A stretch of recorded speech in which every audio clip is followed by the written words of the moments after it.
ഹരേ കൃഷ്ണ. ഇനി നമുക്ക് 18ാമത്തെ ശ്ലോകം നോക്കാം. സ്വമാതുസ്വിന്നഗാത്രായ വിസ്രസ്തകപരസ്രജ ദൃഷ്ട്വാ പരിശ്രമം കൃഷ്ണ കൃപയാസീത് സ്വബന്ധനേ. ഇവിടെ ഭഗവാന്റെ ഒരു കൃപ കാണിച്ചു തരികയാണ് നമുക്ക്. എന്താ? സ്വമാതുസ്വിന്നഗാത്രായ. സ്വമാതു തൻ്റെ അമ്മ, സ്വിന്നഗാത്രായ അങ്ങനെ വിയർത്ത് നനഞ്ഞു കുതിർന്നിരിക്കുന്നു ഇപ്പോൾ ദേഹമാകെ.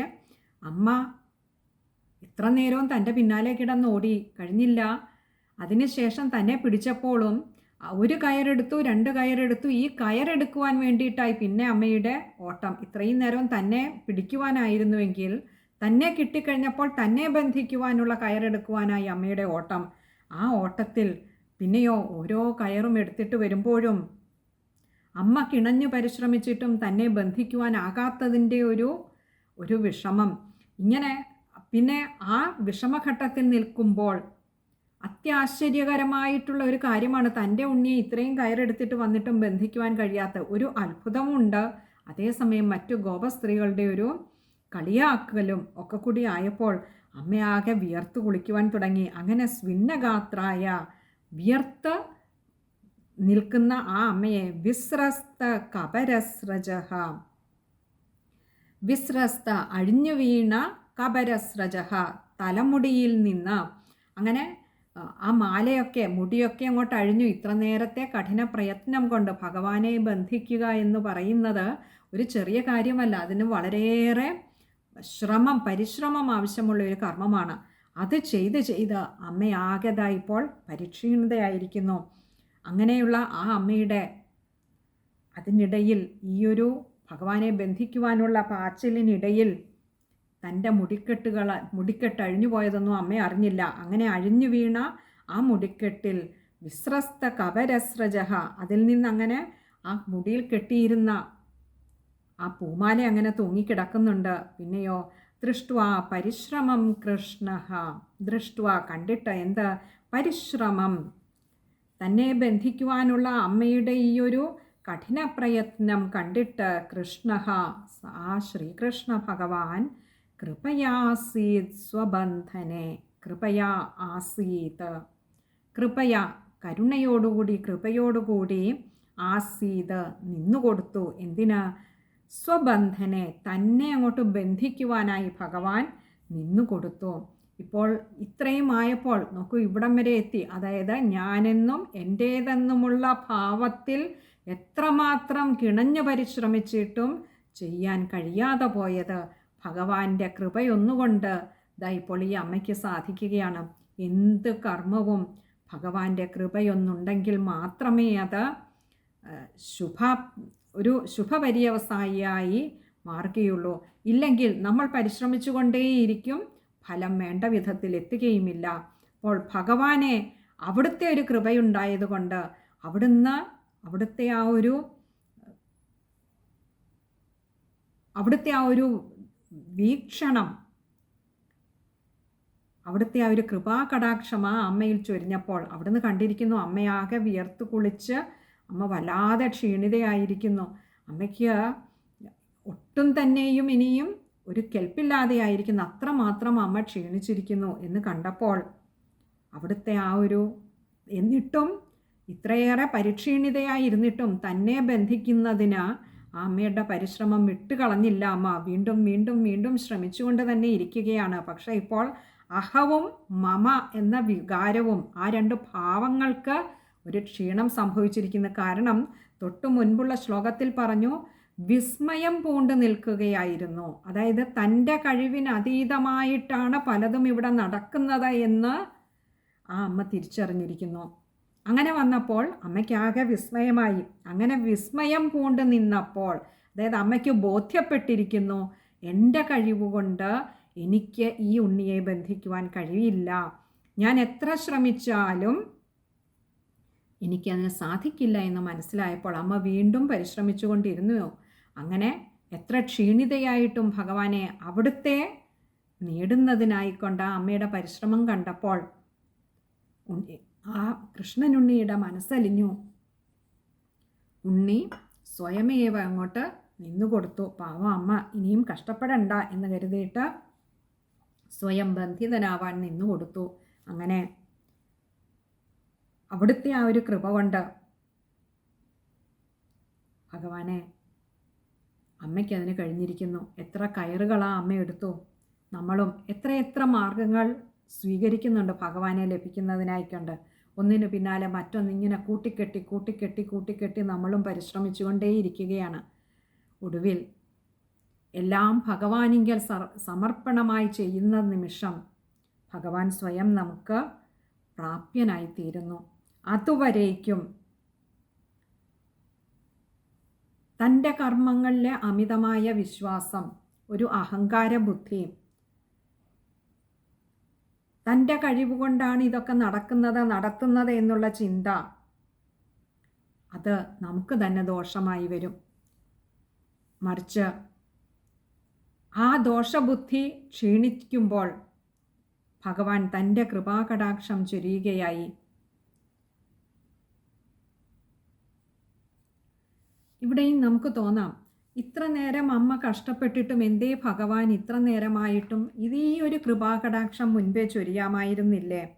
എന്തിനാണ് ഈ മറ്റുള്ള ഗോപസ്ത്രീകൾ അമ്മയെ പരിഹസിച്ച് ചിരിക്കുന്നു? അമ്മ ഇത്രമാത്രം കഷ്ടപ്പെട്ട് ഭഗവാനെ പിടിക്കുവാൻ ഓടുന്നു. എങ്കിൽ പിന്നെ ഇതൊരല്പം മുൻപേ ആയിരുന്നുവെങ്കിൽ, ഭഗവാന്റെ കൃപ ഇച്ചിരി മുൻപേ ആയിരുന്നുവെങ്കിൽ അമ്മയെ ഇതിൽ നിന്നൊക്കെ രക്ഷിക്കാമായിരുന്നില്ലേ എന്ന് നമുക്ക് തോന്നാം. ഇവിടെയാണ് ഭഗവാൻ അമ്മയിലൊരു അനുഗ്രഹം ചൊരിയുകയായിരുന്നു. തൻ്റെ കഴിവ് എന്നുള്ളത് വെച്ചുകൊണ്ട്, ആ ഒരു ഭാവത്തിൽ നിന്നുകൊണ്ട് ചെയ്യുന്ന എല്ലാ പരിശ്രമവും വ്യർത്ഥമാവുമെന്ന് അമ്മയ്ക്ക് ബോധ്യപ്പെടുത്തി കൊടുക്കുകയായിരുന്നു. മറിച്ച് തൻ്റെ കഴിവിന് അതീതമായി ചില നിശ്ചയങ്ങളുണ്ട്, സങ്കല്പങ്ങളുണ്ട്. ആ സങ്കല്പത്തിനനുസരിച്ചാണ് ഇവിടെ ഓരോന്നും നടക്കുന്നത് എന്ന് ബോധ്യപ്പെടുത്തിയതിന് ശേഷം ഭഗവാൻ ആ കാരുണ്യം ചൊരിഞ്ഞു. ഇതുപോലെയാണ് നമ്മുടെയുമൊക്കെ ജീവിതത്തിൽ.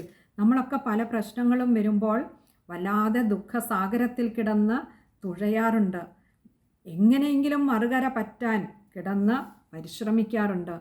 അപ്പോഴൊക്കെ പക്ഷേ എൻ്റെ കഴിവ് കൊണ്ട് ഞാനിതിനെ തരണം ചെയ്യും, ഓവർകം ചെയ്യുമെന്ന് കരുതുന്നിടത്തോളം കാലം ഭഗവാൻ തൻ്റെ കൃപ ചൊരിയില്ല, ആ തൃക്കണ്ണ് തുറന്ന് അനുഗ്രഹിക്കില്ല.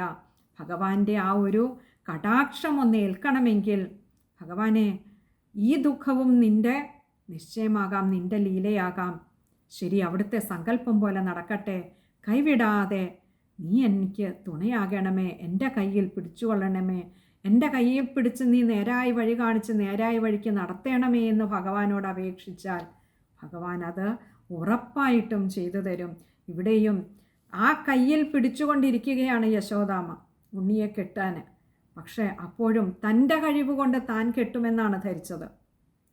താനെന്ന ബോധത്തിൽ നിന്നുകൊണ്ട് ആ ഒരു അഭിമാനബോധം വല്ലാതെ യശോദാമ്മയെ അലട്ടി. അതുകൊണ്ടാണ് ഈ ഗോപസ്ത്രീകളൊക്കെ ചിരിച്ചപ്പോൾ യശോദാമ്മയ്ക്ക് ആ ഒരു പരിഹാസം അത് തൻ്റെ നേർക്ക് കൂർത്തുമൂർത്ത മുള്ളുകളായി വന്ന് പതിക്കുന്നു എന്ന് മനസ്സിലായപ്പോൾ വല്ലാതെ ക്ഷീണിതയായി വിയർത്തുപോയി അമ്മ. മറിച്ച് അതും ഈശ്വരൻ്റെ നിശ്ചയമാണ് എന്ന് കരുതാൻ കഴിഞ്ഞിരുന്നുവെങ്കിൽ, എൻ്റെ ഭഗവാനെ അവിടെ നിന്നൊന്ന് കൃപ ചൊരിയണമേ എന്നൊന്ന് അപേക്ഷിക്കാൻ കഴിഞ്ഞിരുന്നുവെങ്കിൽ ഇതിനും എത്രയോ മുൻപേ ഭഗവാൻ അത് നിന്നു കൊടുക്കുമായിരുന്നു. ഇനി നമുക്ക് ആ ശ്ലോകം ഒന്നുകൂടി നോക്കാം.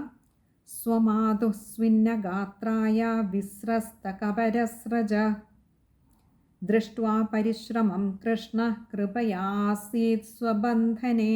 ഇവിടെ നോക്കൂ, ആ പരിശ്രമം ഇടാതെ അമ്മ അപ്പോഴും തുടർന്നുകൊണ്ടിരുന്നു ഭഗവാനെ പിടിക്കുന്നതിനായിട്ട്. ആ പരിശ്രമം കണ്ടിട്ട് എന്നെടുത്തു പറഞ്ഞു, ദൃഷ്ട്വാ പരിശ്രമം കൃഷ്ണ.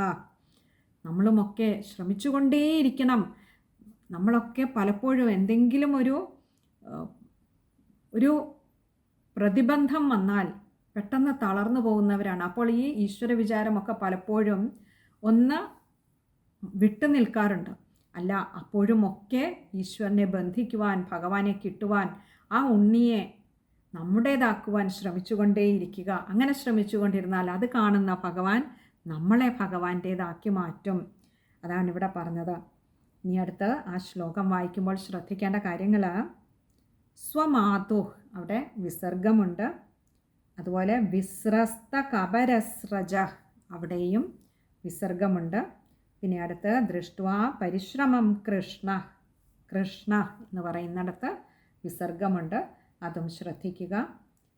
പിന്നെ അടുത്തത് കൃപയാ ആസീത്, കൃപയാ ആസീത് 2 ദീർഘ ആകാരം വന്നിട്ടുണ്ട്, നല്ലപോലെ നീട്ടിയെടുക്കണം. കൃപയാ ആസീത്, കൃപയാസീത് സ്വബന്ധനെ.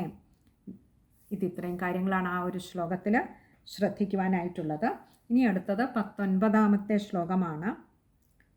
ഏവം സുദർശിതാഹ്യംഗ ഹരിണാഭൃത്യവശ്യതാം സ്വവശേനാപി കൃഷ്ണേന യസ്യേദം സ്വേശ്വരം വശേ. ഏവം സുദർശിതാഹ്യംഗ, ഇപ്രകാരം സുദർശിത എന്ന് പറഞ്ഞാൽ ദർശിക്കുക എന്ന് പറഞ്ഞാൽ കാണുക. സുദർശിത നന്നായി കണ്ടിട്ട്. ഇവിടെ ചില ഗ്രന്ഥങ്ങളിൽ പാഠഭേദം കാണാം, സന്ദർശിത എന്നും കാണാറുണ്ട്, സുദർശിത എന്നും സന്ദർശിത എന്നും കാണാം നമുക്ക്. ഇവിടെ സുദർശിത എന്ന് പറഞ്ഞാൽ നന്നായി കാണിച്ചു കൊടുത്തിട്ട്, കണ്ടിട്ട്. സന്ദർശിത എന്നുള്ളതും അതേ അർത്ഥത്തിൽ തന്നെയാണ്, നന്നായി കാണിക്കപ്പെട്ടു. എന്താ? ഹ്യംഗ, ഹി അംഗ, ഇങ്ങനെ 2 വാക്കുകളുണ്ട്. ഹ്യംഗ, അംഗ എന്ന് പറഞ്ഞാൽ അല്ലയോ പൂജ്യനായിട്ടുള്ളവനെ, ബഹുമാന്യനായിട്ടുള്ള, ഇവിടെ ബഹുമാന്യനായിട്ടുള്ള ആ ഭഗവാന്റെ കഥകൾ ഇവിടെ നമുക്കറിയാം. ശ്രീശുക മഹർഷി പരീക്ഷിത്ത് മഹാരാജാവിനാണ് പറഞ്ഞു കൊടുക്കുന്നത്. ആ പരീക്ഷിത്ത് മഹാരാജാവിനെയാണ് ഇവിടെ അംഗ എന്ന് പറഞ്ഞിരിക്കുന്നത്. അതായത് അല്ലയോ ഭൂജനായിട്ടുള്ള രാജാവേ, ഹരിണാഭൃത്യവശ്യത. ഹരിണ എന്ന് പറഞ്ഞാൽ ഈ ഹരിക്കുന്നവനായിട്ടുള്ള ആ ഭഗവാനാൽ ഭൃത്യവശ്യത, ആ ഭഗവാനാകട്ടെ ഭൃത്യനും ഭൃത്യവശ്യത, ഭൃത്യനു വശ്യനെന്നുള്ള ഒരവസ്ഥ. അതായത് ഭഗവാൻ എപ്പോഴും തൻ്റെ ഭക്തന് ഭൃത്യനായി നിൽക്കുന്നവനാണ്. അതേസമയം ഭക്തിയിൽ കൂടി അല്ലാതെ ഭഗവാനെ പ്രാപിക്കാൻ ശ്രമിക്കുന്നവരെ ഭഗവാൻ അല്പം പോലും കടാക്ഷിക്കുകയുമില്ല. അപ്പോൾ തൻ്റെ ഈ ഭക്തപാപങ്ങളെയൊക്കെ, ഭക്തൻ്റെ ആ താപങ്ങളെയും പാപങ്ങളെയും ഒക്കെ ഹരിക്കുന്നവനായിട്ടുള്ള ആ ഭഗവാനാൽ ഭൃത്യന് താൻ വശനാണ് എന്നുള്ള ഒരു അവസ്ഥ നന്നായി ഇവിടെ കാണിച്ചു കൊടുക്കുന്നുണ്ട്. കാരണം യശോദാമ്മയ്ക്ക് ആദ്യമൊന്നും ഭഗവാനെ ബന്ധിക്കുവാൻ കഴിയുന്നില്ല. പിന്നീട് ആ ഭഗവാനെ കിട്ടുവാൻ വേണ്ടി നിരന്തരം പരിശ്രമിച്ചു കൊണ്ടിരിക്കുമ്പോഴാണ് ഭഗവാന്റെ കടാക്ഷം ഉണ്ടാകുന്നതും ബന്ധിക്കുവാൻ കഴിയുന്നതും. അങ്ങനെ കാണിച്ചു കൊടുത്ത് സ്വവശേന അപി കൃഷ്ണേന, സ്വവശേന അപി, ഇങ്ങനെ 2 വാക്കുകൾ ചേരുന്നതാണ് സ്വവശേന അപി എന്ന് പറഞ്ഞാൽ താൻ അവിടെ സ്വതന്ത്രനായിട്ടിരിക്കുന്നവനാണ്. ഭഗവാൻ ഒരിക്കലും ആരാലും ബന്ധിതനല്ല. പക്ഷേ അങ്ങനെ സ്വതന്ത്രനായിട്ടിരിക്കുന്നവനായിട്ട് പോലും ഭക്തൻ്റെ മുമ്പിൽ ബന്ധിതനായി, അല്ലെങ്കിൽ തൻ്റെ പ്രിയപ്പെട്ടവർക്ക് മുന്നിൽ ബന്ധിതനായി നിന്നു കൊടുക്കുന്നവനാണ് ആ ഭഗവാൻ. അങ്ങനെയുള്ള കൃഷ്ണേന യസ്യേദം, കൃഷ്ണേന കൃഷ്ണനാൽ, ആ ശ്രീകൃഷ്ണ ഭഗവാനാൽ, യസ്യേദം, യസ്യ ഇതമാണ് യസ്യേദം, യാതൊരുത്തൻ്റെ അല്ലെങ്കിൽ യാതൊരു ശക്തിയുടെ, ഇതം ഈ ലോകം, സേശ്വരം ഈശ്വരന്മാരോടുകൂടി എന്ന് പറഞ്ഞാൽ ബ്രഹ്മലോകം ഉൾപ്പെടെയുള്ള എല്ലാം ആ ഭഗവാന്റെ നിയന്ത്രണത്തിലാണ്. അങ്ങനെയുള്ള ഭഗവാൻ, അതായത് ഭഗവാൻ ആരുടെയും നിയന്ത്രണത്തിലല്ല, ഭഗവാൻ സ്വതന്ത്രനായിട്ട് കൂടി തൻ്റെ ഭക്തന്മാരുടെ മുൻപിൽ തന്നെ സദാ സ്മരിച്ചു കൊണ്ടിരിക്കുന്നവരുടെ മുൻപിൽ ഭഗവാൻ ഭൃത്യനെ പോലെ നിന്നു കൊടുക്കുന്നു. അങ്ങനെയുള്ള സേശ്വരേ വശേ, ഈ ലോകം മുഴുവൻ തന്നെയും ബ്രഹ്മലോകം ഉൾപ്പെടെയുള്ള എല്ലാ ലോകങ്ങളും ഭഗവാന്റെ അധീനത്തിലാണെന്നിരിക്കെ ഭഗവാൻ സ്വതന്ത്രനായിട്ട് ഇരിക്കും. കാരണം ഭഗവാന് മുകളിലായിട്ടൊരാളില്ല, ഭഗവാൻ തന്നെ ഭഗവാന്റെ അധീനതയിലാണെല്ലാം. ഭഗവാൻ തന്നെ അവിടെ ദ അൾട്ടിമേറ്റ് സുപ്രീം പവറായിട്ടിരിക്കുമ്പോഴും അല്ലേ, എല്ലാത്തിനും മുകളിലായിട്ട് ആ പരമാത്മ ചൈതന്യമായിരിക്കുന്ന ആ ഭഗവാൻ പക്ഷേ ഇവിടെ യശോദാമ്മയിലൂടെ കാണിച്ചു തരുന്നത് തന്നെ ആരാണോ പൂർണ്ണമായും ആശ്രയിക്കുന്നത്, ആ ആശ്രയത്തിലൂടെ തന്നെ ലഭിക്കുന്നതിന് വേണ്ടി എപ്പോഴും പരിശ്രമം ചെയ്തുകൊണ്ടിരിക്കുന്നത് അവർക്ക് താൻ അധീനനാണ്, ബന്ധിതനാകാൻ നിന്നുകൊടുക്കുന്നു, അവർക്ക് താൻ ഭൃത്യനെന്നോണം നിന്നുകൊടുക്കുന്നു. ഇനി നമുക്ക് ആ ശ്ലോകം ഒന്നുകൂടി നോക്കാം. ഏവം സുദർശിതാഹ്യംഗ ഹരിനാഭൃത്യവശ്യത സ്വവശേനാപി കൃഷ്ണേന യസ്യേദം സ്വേശ്വരം വശേ. ഇവിടെ ഈ ശ്ലോകം വായിക്കുമ്പോൾ ശ്രദ്ധിക്കേണ്ട കാര്യങ്ങൾ, ഹ്യംഗ, ഹി അംഗ അല്ലെങ്കിൽ ഹേ അംഗ അവിടെ ഒരു സംബോധനയാണ്. അപ്പോൾ അത് ശ്രദ്ധിക്കുക. പിന്നെ ബാക്കിയൊക്കെ ഈ കുറച്ച് എളുപ്പമുള്ള വാക്കുകൾ തന്നെയാണ്. സ്വേശ്വരം അത് മാത്രം ഒന്ന് ശ്രദ്ധിച്ചാൽ മതി, ബാക്കിയൊക്കെ എളുപ്പമുള്ളതാണ്. ഇനി അടുത്തത് 20ാമത്തെ ശ്ലോകമാണ്. അത് നമുക്ക് അടുത്ത സത്സംഗത്തിൽ കാണാമെന്ന് കരുതുന്നു. ഹരേ കൃഷ്ണ.